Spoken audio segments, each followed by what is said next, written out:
صل علی سیدنا مولانا محمد وعلی آل سیدنا مولانا محمد افضل صلواتک بعدد معلوماتک وبارک وسلم۔ قیامت کے دن عرش عظیم کے سائے میں 7 خوش بخت خوش قسمت انسانوں کا ذکر حدیث سے۔ عن ابی ہریرہ رضی اللہ عنہ عن النبی صلی اللہ علیہ وسلم قال 7 یظلہم اللہ فی ظلہ۔ حضرت ابو ہریرہ رضی اللہ عنہ سے روایت ہے کہ نبی کریم صلی اللہ علیہ وسلم کا پاک ارشاد ہے کہ آپ صلی اللہ علیہ وسلم نے فرمایا 7 قسم کے لوگ اللہ تعالیٰ اپنے عرش کے سائے میں انہیں جگہ دے گا۔ نمبر 1، یوم لا ظل الا ظلہ، جس دن کوئی سایہ نہیں ہوگا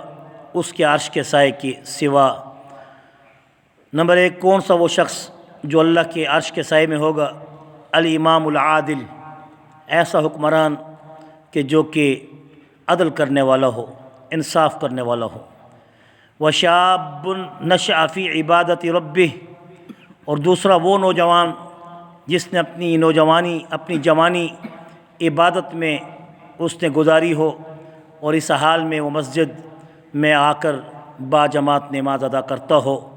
اور پورا اہتمام کرتا ہو۔ ایسے نوجوان کو روز قیامت اللہ تعالیٰ اپنے عرش کا سایہ عطا کریں گے۔ جب وہ 5 وقت کی نماز پڑھے گا تو لازمی بات ہے وہ گناہوں سے بھی بچے گا۔ ورجل قلبہ معلق، اور ایک ایسا شخص کہ جس کا دل معلق ہو فی مساجد، کہ اس کا دل مسجد میں اٹکا رہے۔ یہ وہی نمازی ہو سکتا ہے جس کا دل مسجد میں اٹکا رہے اور ہر وقت اس کو فکر ہو مسجد میں نماز پڑھنے کی، تو اس شخص کو بھی دوسرا درجہ ایک ہی حدیث میں حاصل ہو گیا۔ اور پھر اس کے بعد فرمایا وَرَجُلَانِ تَحَابَّا فِي اللَّهِ اجْتَمَعَا عَلَيْهِ وَتَفَرَّقَا عَلَيْهِ، اور ایسے 2 شخص یا 2 بھائی یا کچھ اشخاص یا کچھ دوست جو کہ اللہ کی خاطر ایک دوسرے سے جمع ہوں، اور اگر ان کی آپس میں لڑائی بھی ہو، جدائی بھی ہو، تو اللہ کی خاطر ہو، تو اس میں آج کل کی بہت سے ایسے دوست ہیں جو گناہوں کی دعوت دیتے ہیں، برائی کی دعوت دیتے ہیں، تو ان سے علیحدگی کرنا بھی اللہ کی خاطر روز قیامت عرش کے سائے میں جگہ عطا کرے گا۔ اور ایسے دوست جو دین کی خاطر ایک دوسرے سے ملتے ہیں اور ایک دوسرے کی مدد کرتے ہیں، تو وہ بھی روز قیامت اللہ کے عرش کے سائے میں ہوں گی۔ وَرَجُلٌ طَلَبَتْهُ امْرَأَةٌ ذَاتُ مَنْصَبٍ وَجَمَالٍ، اور ایسا شخص کہ جس کو کوئی خوبرو اور معزز خاندان کی حسین عورت اسے دعوت گناہ کی دے اور وہ کہہ دے انی اخاف اللہ، میں اللہ سے ڈرتا ہوں، اور یقیناً یہ بھی وہ شخص ہو سکتا ہے جو 5 وقت کی مسجد میں نماز اور دل اس کا مسجد میں اور اللہ کی خاطر زندگی گزارنے والا یہی ہو سکتا ہے کہ جو اس گناہ سے بچے، تو یہ چوتھا اعزاز اسی مسجد کے نمازی کو حاصل ہو جاتا ہے۔ فقال انی اخاف اللہ، اور وہ کہے کہ میں اللہ سے ڈرتا ہوں، اور پھر فرمایا چوتھا وہ شخص ورجل تصدق اخفى حتى لا تعلم شماله وما تنفق يمينه، اور وہ شخص جو کہ اللہ کی خاطر صدقہ کرتا ہے، خیرات کرتا ہے، کہ اس کے بائیں ہاتھ کو بھی پتہ نہ چلے کہ اس کا دائیں ہاتھ کیا خرچ کر رہا ہے، یعنی وہ اپنے صدقے کو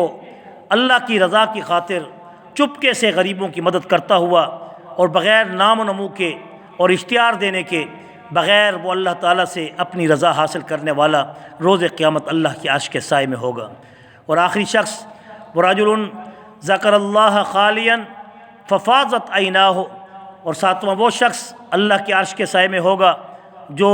علیحدگی میں گناہوں سے ڈرتا ہے، علیحدگی میں اللہ سے ڈرتا ہے اور گناہوں کو چھوڑتا ہے، اور اللہ کی یاد کرتے ہوئے بے ساختہ اس کی آنکھوں سے آنسو نکل پڑتے ہیں، چاہے وہ کسی اچھے واقعہ کو پڑھتے ہوئے یا کسی مبلغ کی تبلیغ یا کسی مقرر کی تقریر یا کسی مواعظ کے واعظ کو سنتے ہوئے اس کے آنکھوں سے آنسو ٹپک پڑتے ہیں، تو وہ آنسو اللہ کو بڑے پسند ہیں۔ روز قیامت اللہ تعالیٰ اس کو اپنے عرش کے سائے میں جگہ عطا کریں گے۔ اللہ کرے ہم ان تمام صفات میں اللہ تعالیٰ ہم سب کو اس کا مصداق ٹھہرا دے، اور اللہ تعالیٰ ہم سب کو روز قیامت اپنے عرش کے سائے میں جگہ عطا فرما کر ہم سب کو حضور کی شفاعت حقہ سے بہرہ ور فرما کر بغیر حساب و کتاب کی جنت الفردوس عطا فرما دے۔ وصلی اللہ تعالیٰ علی خیر خلق محمد وعلی آلہ واصحابہ اجمعین برحمتک یا ارحم الراحمین۔